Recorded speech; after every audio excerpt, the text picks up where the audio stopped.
আসসালামু আলাইকুম বন্ধুরা দিনে দিনে কিন্তু কন্টেন্ট ক্রিয়েটরের সংখ্যা অনেক বেড়ে গেছে। ইউটিউবে কিন্তু এখন কন্টেন্ট ক্রিয়েটরের সংখ্যা অধিকাংশ। এখন আপনি যদি একজন কন্টেন্ট ক্রিয়েটর হয়ে থাকেন এবং আপনিও যদি ইউটিউবে ভিডিও আপলোড করে থাকেন, তাহলে আপনাকে কিন্তু এইখানে একজন প্রফেশনাল ইউটিউবার হতে হবে, প্রফেশনাল কন্টেন্ট ক্রিয়েটর হতে হবে। এখন ইউটিউব প্ল্যাটফর্মটা কিন্তু অনেক বেশি কম্পিটিশন চলতেছে। ধরুন আপনি একজন কন্টেন্ট ক্রিয়েটর, আপনি যদি আপনার ভিডিওতে ভালো কোয়ালিটির ভয়েস দিতে না পারেন, মানুষকে ভালোভাবে শোনাতে না পারেন, তাহলে কিন্তু আপনার ভিডিওতে আপনি অডিয়েন্স সংখ্যা খুবই কম পাবেন। তো এইখানে আমি আপনাদেরকে একটি লো প্রাইসের একদম চিপ রেটের একটি আমি মাইক্রোফোন সাজেস্ট করব, সেটা হচ্ছে বোয়া বাই M1। যে মাইক্রোফোনটা দিয়ে মূলত আমিও ভিডিও করে থাকি এবং আপনারা আমার ভিডিওর যে ভয়েস কোয়ালিটি সেটা আপনারা দেখতে পারেন, খুবই ভালো ভয়েস কোয়ালিটি কিন্তু পেয়ে থাকি আমি বোয়া বাই M1 মাইক্রোফোনটা দিয়ে। একদমই চিপ রেট, আপনি লো প্রাইসে এটা যে কোনো মোবাইল শপ থেকে আপনি বাই করতে পারবেন, অথবা আপনি দারাজ থেকেও এটা বাই করতে পারেন। একদম চিপ রেটে আপনি এই মাইক্রোফোনটা পেয়ে যাবেন। তো আপনি যদি ফোনের যে ভয়েস রেকর্ডারটা আছে সেটা দিয়ে যদি ভয়েস দিয়ে থাকেন, তাহলে কিন্তু আপনার ভয়েস কোয়ালিটিটা অতটা ভালো হবে না যতটা আপনি বোয়া বাই M1 মাইক্রোফোন দিয়ে ভয়েসটা দিবেন। আজকের এই ভিডিওতে আমি আপনাদেরকে বোয়া বাই M1 মাইক্রোফোনের একটি বক্স আনবক্সিং করে দেখাবো এবং প্লাস এটার ভয়েস কোয়ালিটিটা কেমন সেটা আপনাদেরকে দেখাবো। ফোনের মাইক্রোফোন দিয়ে আমি প্রথমে একবার ভয়েস দিয়ে দেখাবো যে সেটা কীরকম শোনা যায়, এবং পরবর্তীতে আমি মাইক্রোফোন দিয়ে আপনাদেরকে ভয়েস দিয়ে দেখাবো যে আসলে ভয়েসটা কতটুকু তফাৎ। আপনারা যদি ব্লগ ভিডিও করে থাকেন বা অন্য বাইরে শ্যুট করে থাকেন, তাহলে আপনারা বোয়া বাই M1 মাইক্রোফোনটা ইউজ করতে পারেন। সেটা কিন্তু আপনার অনেকটাই নয়েজ রিমুভ করে দিবে। আপনি ফোনের মাইক্রোফোন দিয়ে যদি ভয়েস রেকর্ড করে থাকেন, তাহলে কিন্তু সেটার মধ্যে প্রচুর পরিমাণে নয়েজ আসবে, বাহিরের গাড়ি ঘোড়া চলাচল প্লাস আপনার ফ্যানের যে বাতাস, এগুলো কিন্তু সবগুলো কিন্তু আপনার ফ্যানের যে বাতাসটা আছে, শো বাতাসটা, সেটাও কিন্তু রেকর্ড করে নেয় আপনার ফোনের মাইক্রোফোনটা।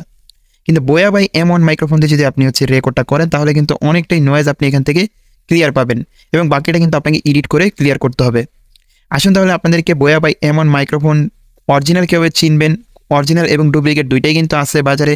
আপনি কীভাবে অরিজিনাল সেটা আপনি কীভাবে বুঝবেন সেটাও আমি আজকে দেখিয়ে দেবো, এবং প্লাস আপনাদেরকে এটার ভয়েস কোয়ালিটিটা কেমন, নয়েজ কতটুকু ক্লিয়ার করে সেটা দেখিয়ে দেবো, এবং আনবক্সিং করবো। ভিতরে বক্সের মধ্যে কী কী দেওয়া হয় সেটাও আপনাদেরকে দেখিয়ে দেবো। বন্ধুরা, এই বোয়া বাই M1 মাইক্রোফোনটা। এটা আমি কিন্তু দারাজ থেকে বাই করেছিলাম, তখন দারাজে ডিসকাউন্ট চলতেছিল, এবং আমি কিন্তু এটা ডিসকাউন্টে প্রায় 900 টাকার মতো খরচ হয়েছে, এবং এটা কিন্তু দারাজে ডিসকাউন্ট সহকারে আমি এবং ডেলিভারি চার্জ সহকারে প্রায় 900 টাকার মতো খরচ দিয়ে আমি কিন্তু এটা এনেছি। আপনারা দারাজে কিন্তু বিভিন্ন ডিসকাউন্টে দেখবেন এগুলো বোয়া বাই M1 মাইক্রোফোনটা সেল করে থাকে, তখন কিন্তু আপনারা এটা বাই করতে পারেন। এখন আমি আপনাদেরকে দেখাবো যে এই বক্সের মধ্যে আমাদেরকে কি দেওয়া হয় এবং এইটা অরিজিনাল এবং ডুপ্লিকেট কীভাবে আপনারা বুঝবেন সেটাও এখন আপনাদেরকে দেখিয়ে দিব। বন্ধুরা, এই বক্সের উপরে আপনারা হয়তো একটা স্টিকার দেখতে পাচ্ছেন, একটা স্টিকার দেওয়া আছে বক্সের উপরে। এই যে এই স্টিকারটা, এইটা দিয়ে মূলত আপনারা এটার অরিজিনাল এবং ডুপ্লিকেট এটা আপনারা বাছাই করতে পারবেন। এখানে স্টিকারের উপরে একটা লেবেল দেওয়া আছে, আপনারা যদি লেবেলটা উঠিয়ে ফেলেন, তাহলে কিন্তু ভিতরে একটি QR কোড দেখতে পারবেন, এবং QR কোডের নিচে কিন্তু আপনারা একটি সংখ্যা দেখতে পারবেন। আপনারা এই যে একটা ওয়েবসাইট আছে বোয়ার ওয়েবসাইট, তো এই ওয়েবসাইটে গিয়ে আপনারা এই যে কোডটা দেখতে পাচ্ছেন, এই কোডটা আপনারা এই ওয়েবসাইটে টাইপ করে দেবেন। টাইপ করে দিলেই কিন্তু আপনাদের এইখানে অরিজিনাল হলে তারা কিন্তু এখানে অরিজিনালের যে লেখাটা সেটা কিন্তু দিয়ে দিবে, এবং যদি এটা অরিজিনাল না হয়ে থাকে, ডুপ্লিকেট হয়ে থাকে, তাহলে কিন্তু এইখানে আপনাদের লিখে দেবে যে এটা ডুপ্লিকেট। ঠিক আছে, এভাবে করে আপনারা অরিজিনাল এবং ডুপ্লিকেটটা এখান থেকে আপনারা যাচাই বাছাই করে নিতে পারবেন ওয়েবসাইটের মাধ্যমে।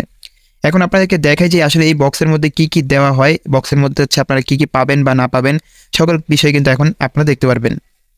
বন্ধুরা, এই বক্সের মধ্যে আপনাদেরকে এই যে মাইক্রোফোনটা, এই মাইক্রোফোনটা আপনারা বক্সের মধ্যে পাবেন, এবং এইখানে মাইক্রোফোনটার অলরেডি কিন্তু আমি এখান থেকে সব কিছু অ্যাড করে রাখছি। আপনারা এই যে মাইক্রোফোনের উপরে যে ফোমটা দেখতে পাচ্ছেন, এইটা কিন্তু আলাদা থাকবে, এবং যে ক্লিপটা দেখতে পাচ্ছেন, এই ক্লিপটাও কিন্তু আপনাদেরকে আলাদা করে দেওয়া হবে। এগুলো সবগুলো আপনাদেরকে জুড়ে নিতে হবে। এগুলো সবগুলো কিন্তু আপনারা বক্সের মধ্যেই পাবেন। বক্সের থেকে নিয়ে আপনারা এগুলোকে অ্যাড করে নেবেন, এবং এইখানে দেখতে পাচ্ছেন একটি প্লাগ দেওয়া আছে, এইখানটা কিন্তু আপনাদেরকে একটি ব্যাটারি অ্যাড করতে হবে। তো এই যে দেখতে পাচ্ছেন ব্যাটারিটা, এটা কিন্তু আপনার আলাদা থাকবে, আলাদা একটি প্যাকেটের মধ্যে থাকবে। আপনাদেরকে ব্যাটারিটা খুলে এখানে অ্যাড করে নিতে হবে, এবং ব্যাটারিটা এখানে অ্যাডজাস্ট করে নিতে হবে। ব্যাটারি ছাড়া কিন্তু আপনি এখানে কোনোভাবেই এই বোয়া বাই M1 মাইক্রোফোনটা ইউজ করতে পারবেন না, কোনোভাবেই কিন্তু আপনার রেকর্ডিংটা হবে না। অনেকে দেখা যায় যখন আপনারা মাইক্রোফোনটা কিনে থাকেন, তখন কিন্তু আপনাদের ব্যাটারি লাগানোর পরেও কাজ করে না, সেক্ষেত্রে আপনারা ব্যাটারিটা চেঞ্জ করে নেবেন। অনেক সময় দেখা যায় ব্যাটারি চার্জ থাকে না, যার কারণে কিন্তু মাইক্রোফোনটা কাজে লাগে না। ঠিক আছে, তার জন্য ব্যাটারিটা অবশ্যই চেঞ্জ করে নেবেন। এখন এইখানে আপনাদেরকে একটি সুইচ দেখাই, যে সুইচটা আসলে খুবই গুরুত্বপূর্ণ। সেটা এইখানে দেখুন, সুইচটা কিন্তু আমার নিচে অফ দেওয়া আছে, আপনার আর উপরে কিন্তু এখানে ক্যামেরা দেওয়া আছে। ঠিক আছে, তো এইখান থেকে যদি আপনি স্মার্টফোন ব্যবহার করে থাকেন, আপনি ফোন দিয়ে রেকর্ড করে থাকেন, সেক্ষেত্রে আপনি এখানে অফ স্মার্টফোন দিয়ে রাখবেন। আর যদি আপনি ক্যামেরা ইউজ করে থাকেন, DSLR ইউজ করে থাকেন, তাহলে আপনি এখান থেকে অফ করে দেবেন। এবং ডিএসএলআর জন্য কিন্তু আপনি এই প্লাগটা ইউজ করতে পারেন। এই প্লাগের মাধ্যমে কিন্তু আপনি হচ্ছে আপনার এই BOYA বাই M1 মাইক্রোফোনটা কিন্তু আপনি হচ্ছে ডিএসএলআর সাথে কানেক্ট করতে পারবেন এই প্লাগের মাধ্যমে। এবং এইখানে আর হচ্ছে আমাদেরকে একটি ব্যাগ দেওয়া হয়, এই ব্যাগের মধ্যে মূলত হচ্ছে আমাদের মাইক্রোফোনটা থাকে। এই ব্যাগটা হচ্ছে আমরা বক্সের মধ্যে পেয়ে যাব। এছাড়া বক্সের মধ্যে আর এক্সট্রা কোনো কিছু থাকে না এবং এর তারটা কিন্তু অনেক বড় থাকে। এই তারটা আপনি চাইলে যতটুকু আপনার প্রয়োজন ততটুকু আপনি এখান থেকে তার খুলে নিতে পারেন। এই হচ্ছে মূলত BOYA বাই M1 মাইক্রোফোনের যে বক্স, এই বক্সের মধ্যে জাস্ট এতটুকুই থাকে। এখন আমি আপনাদেরকে এই BOYA বাই M1 মাইক্রোফোনের যে ভয়েস কোয়ালিটিটা সেটা আপনাদেরকে দেখাবো যে আসলে এটার ভয়েস কতটুকু ভালো হয় এবং নয়েজ কতটুকু রিমুভ হয়। আমি প্রথমে ফোনের মাইক্রোফোনটা দিয়ে হচ্ছে একটা রেকর্ড করব, সেই রেকর্ডটা আপনাদেরকে শোনাবো এবং হচ্ছে BOYA বাই M1 মাইক্রোফোন দিয়ে আমি রেকর্ড করব, সেটা হচ্ছে আপনাদেরকে শোনাবো। তুমি জীবনে কতবার হেরেছো তাতে কিছু যায় আসে না, কারণ তোমার একটি জেতা হলো সমস্ত হারের যোগ্য জবাব। তুমি জীবনে কতবার হেরেছো তাতে কিছু যায় আসে না, কারণ তোমার একটি জেতা হলো সমস্ত হারের যোগ্য জবাব। তো বন্ধুরা, আপনারা হয়তো দেখতে পেরেছেন যে কতটা প্রফেশনাল হচ্ছে BOYA বাই M1 মাইক্রোফোনের ভয়েসটা। এটা দিয়ে হচ্ছে আপনার নয়েজ ক্লিয়ার একদম ইজিলি করতে পারবেন। আপনার বাইরের যে নয়েজটা সেটা কিন্তু আপনার এই BOYA বাই M1 মাইক্রোফোনের মাধ্যমে কিন্তু আসবে না। আপনি ফোনের রেকর্ডারটা দিয়ে যখন আমি রেকর্ডটা করেছি তখন হয়তো দেখতে পারেন যে ফোনের রেকর্ডারের ভয়েসের মধ্যে কিন্তু অনেক পরিমাণে নয়েজ রয়ে গেছে, কিন্তু মাইক্রোফোন দিয়ে যে রেকর্ডটা করেছি সেটার মধ্যে কিন্তু কোনো প্রকার নয়েজ পাবনি।